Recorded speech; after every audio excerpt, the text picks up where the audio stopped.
The Great Hall of the Galactic Council fell silent as Ambassador Sarah Chen stepped forward. Her modest delegation of 12 humans dwarfed by the towering representatives of 1,000 worlds.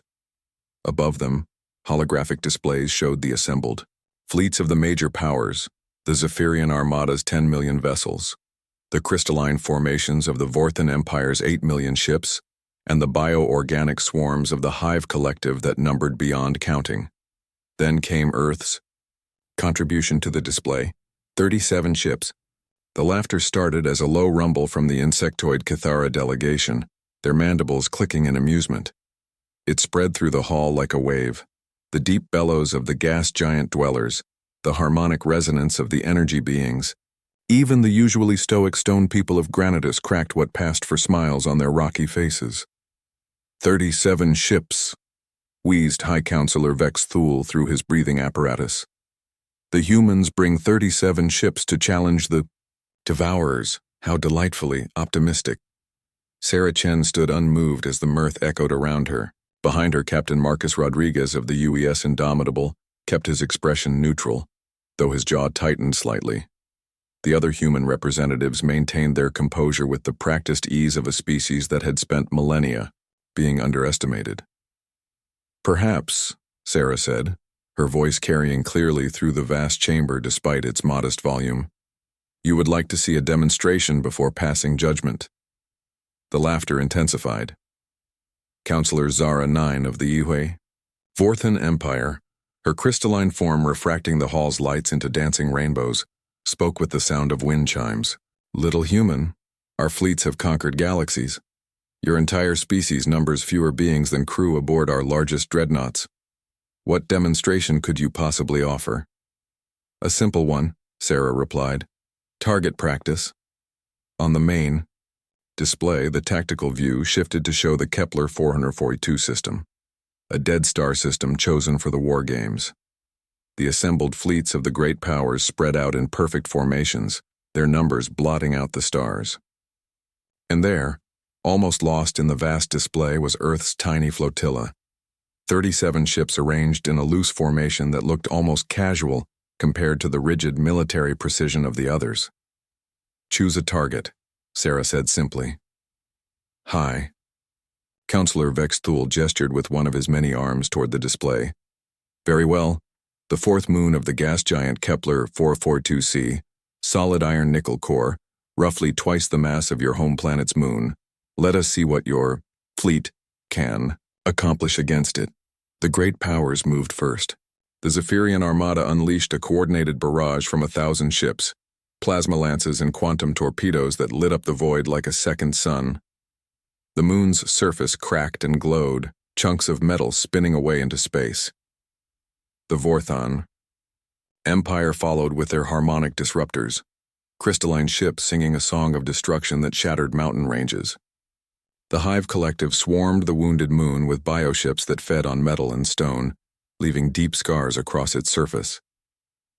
When the bombardment ceased, the moon hung battered and wounded in space, perhaps a quarter of its mass blasted away. Steam and molten metal vented from countless impact craters.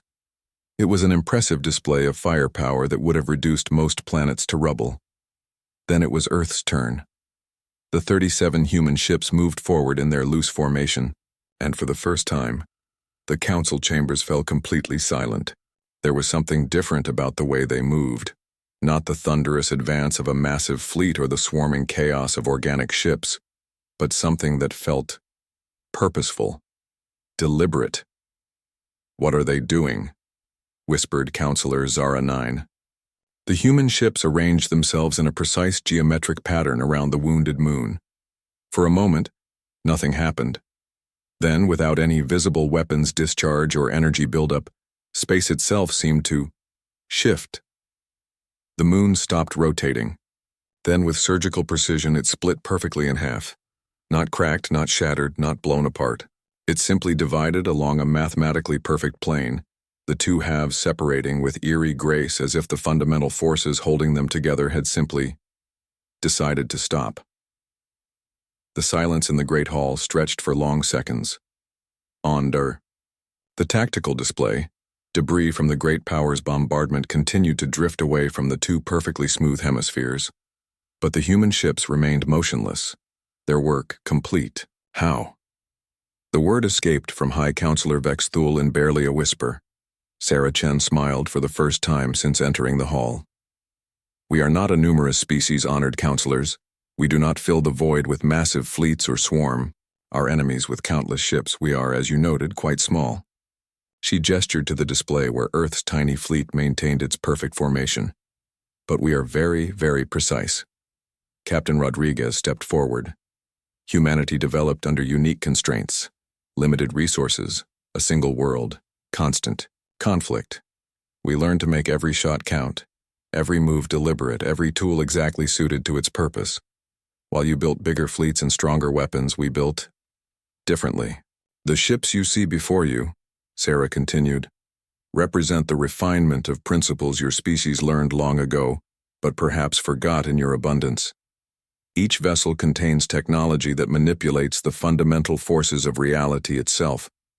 Gravity, electromagnetism, the strong and weak nuclear forces. We don't destroy our enemies with overwhelming firepower. She paused, letting her words sink in. We simply convince the universe that they shouldn't exist. The tactical display shifted to show new data streams from the human fleet. Energy readings that made no sense, gravitational anomalies that shouldn't be possible, quantum fluctuations that defied known physics.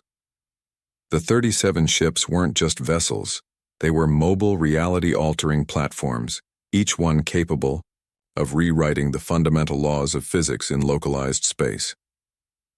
The Devourers, Sarah said, her voice carrying a weight that filled the vast chamber, consume matter and energy.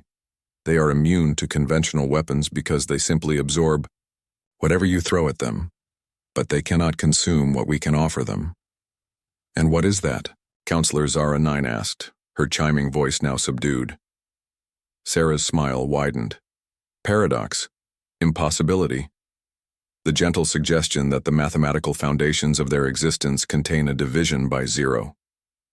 The Great Hall remained silent, for a long moment. Then High Counselor Vex Thul slowly rose from his seat, his breathing apparatus hissing softly. The Council, he said formally, withdraws its previous assessment of Earth's military contribution.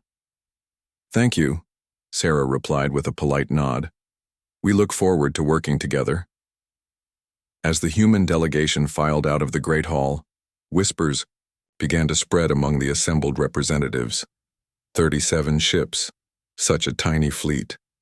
But as they had learned today, sometimes the smallest forces could move the largest worlds. After all, Archimedes had only needed a lever and a place to stand.